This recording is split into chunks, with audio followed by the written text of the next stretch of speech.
Hello मेरे दोस्तों, मेरा नाम स्मिता है और मैं आप सबके साथ एक बेहद डरावनी कहानी शेयर करना चाहती हूँ। आज की कहानी का नाम है वापसी उस खंडहर महल में। क्या आपने कभी सोचा है कि कुछ जगहें अपने अतीत के साए में क्यों जकड़ी रहती हैं, जैसे वे किसी को भी अपनी हद पार करने पर चेतावनी देती हों? ऐसी ही एक जगह थी हमारे शहर से दूर, एक पुराना खंडहर महल। इसकी ऊंची ऊंची दीवारें, टूटे हुए दरवाजे और अंधेरी गलियां सबके लिए एक रहस्य बनी हुई थी। कहते हैं कि उस महल में आखिरी राजा की आत्मा अपनी अधूरी इच्छाओं के कारण भटक रही है और जो भी उस महल में गया वह कभी वापस नहीं लौटा। कहानी शुरू होती है चार दोस्तों से, रोहित, समीरा, अजय और नेहा, जो कॉलेज के आखिरी साल में थे। रोमांच की तलाश में वे अक्सर शहर के अजीबोगरीब किस्सों पर चर्चा करते थे। एक दिन जब सब एक कैफे में बैठे थे, अजय ने हंसते हुए कहा, यार इस बार की छुट्टियों में कुछ एडवेंचर करते हैं। क्यों न उस खंडहर महल की ओर जाया जाए जिसके बारे में सब कहते हैं कि वहां आत्माएं रहती हैं।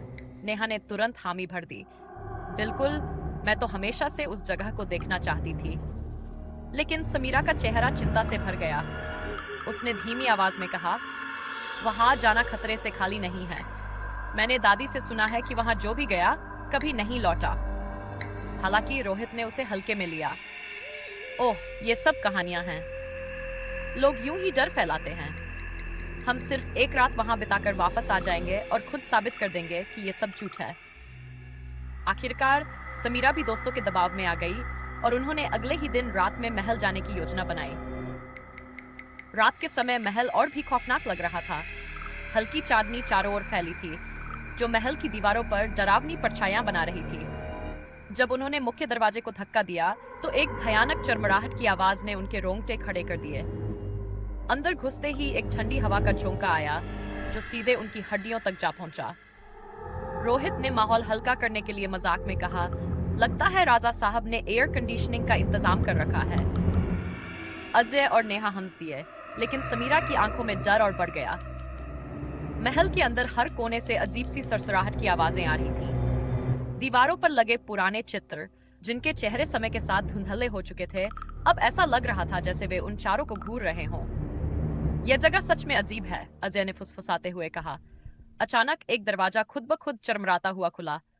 नेहा ने मजाक में कहा, क्या राजा साहब ने हमें चाय पर बुलाया है? लेकिन जैसे ही वे उस कमरे में कदम रखे, चारों को एक अजीब सी बेचैनी महसूस हुई।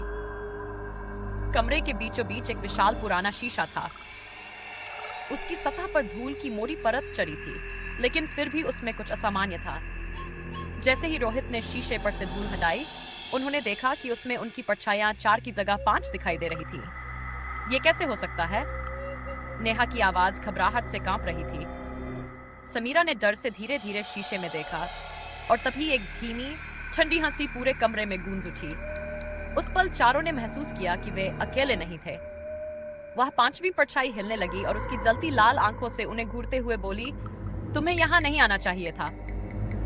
कमरे का तापमान अचानक गिर गया और चारों की सांसें तेज हो गई। रोहित ने हिम्मत करके पीछे मुड़कर देखा, लेकिन वहां कोई नहीं था। यह क्या हो रहा है? अजय ने कांपते हुए कहा। इससे पहले कि कोई कुछ समझ पाता, दरवाजे जोर से बंद हो गए और कमरे में घना अंधेरा छा गया।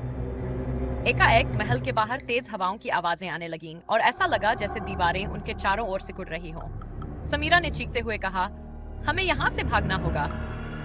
लेकिन दरवाजा अब हिल भी नहीं रहा था। नेहा की आंखों से आंसू गिरने लगे। तभी कमरे की दीवार पर खून से लिखा हुआ दिखाई दिया, यहाँ से कोई वापस नहीं जा सकता। दोस्तों, सोचिए उस पल उनकी हालत कैसी होगी। क्या वे चारों उस खंडहर महल से बाहर निकल पाए, या फिर वह महल हमेशा के लिए उनका घर बन गया? कहानी यही खत्म नहीं होती। उस रात जो हुआ वह उनकी कल्पना से भी परे था। अगर आपकी रगों में अब भी खून जम नहीं गया है तो बने रहिए और जानिए उस रात का सबसे भयानक मोड़। लेकिन याद रखें, कुछ राज हमेशा गुप्त ही रहने चाहिए। चारों दोस्तों के बीच घबराहट का माहौल था। दरवाजे बंद थे और बाहर से आती हवाओं की भयंकर आवाजें उनकी हिम्मत को तोड़ने पर तुली हुई थीं। नेहा ने कांपते हुए समीरा का हाथ पकड़ा, जो अब तक पूरी तरह से सहम चुकी थी। अचानक कमरे में अजीब सी गंध भरने लगी और दीवारों से खून टपकने जैसा प्रतीत हुआ।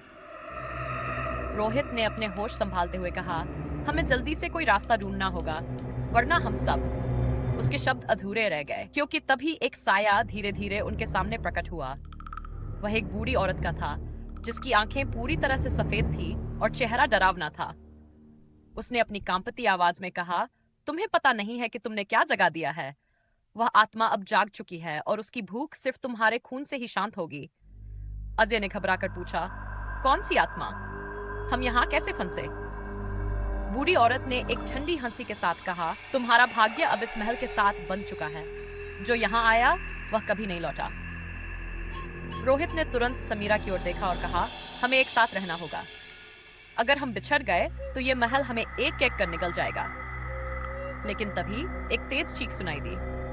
नेहा को किसी अनदेखी शक्ति ने पीछे खींच लिया। उसने मदद के लिए चिल्लाया, लेकिन बाकी तीनों उसकी ओर बढ़ने से पहले ही एक अदृश्य दीवार उनके बीच खड़ी हो गई। नेहा का चेहरा डर से सफेद पड़ गया और उसकी आंखों में आंसू थे। वह चिल्लाई, मुझे बचाओ, लेकिन उनकी आवाजें नेहा तक नहीं पहुंच सकी। उस क्षण महल की दीवारों से हंसी की भयंकर गूंज उठी। अजय और समीरा का शरीर सिहर गया। बूढ़ी औरत ने धीरे धीरे गायब होते हुए कहा, यह आत्मा तब तक शांत नहीं होगी जब तक उसकी प्यास नहीं बुझती। अचानक अजय की नजर एक पुराने दरवाजे पर पड़ी, जिस पर अजीब से प्राचीन चिन्ह बने हुए थे। रोहित ने कहा, वो शायद हमारी आखिरी उम्मीद हो सकती है। चारों ने हिम्मत जुटाई और दरवाजे की ओर बढ़े, पर तभी एक जोरदार धक्का उन्हें पीछे की ओर फेंक गया।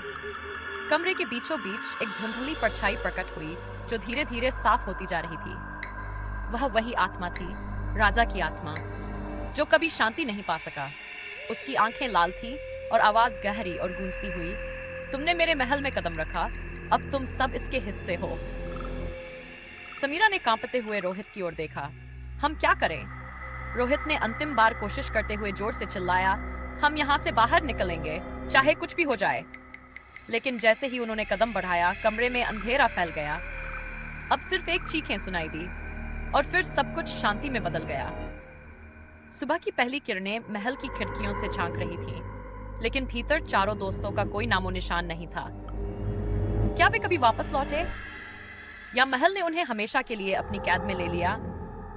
यह सवाल आज भी उस जगह के रहस्यमयी अतीत की तरह अनुत्तरित है। लेकिन जो भी महल के करीब से गुजरता है, उसे आज भी अंदर से आती चीखों की आवाजें सुनाई देती हैं। शायद वह आत्मा अब भी और शिकार की तलाश में है।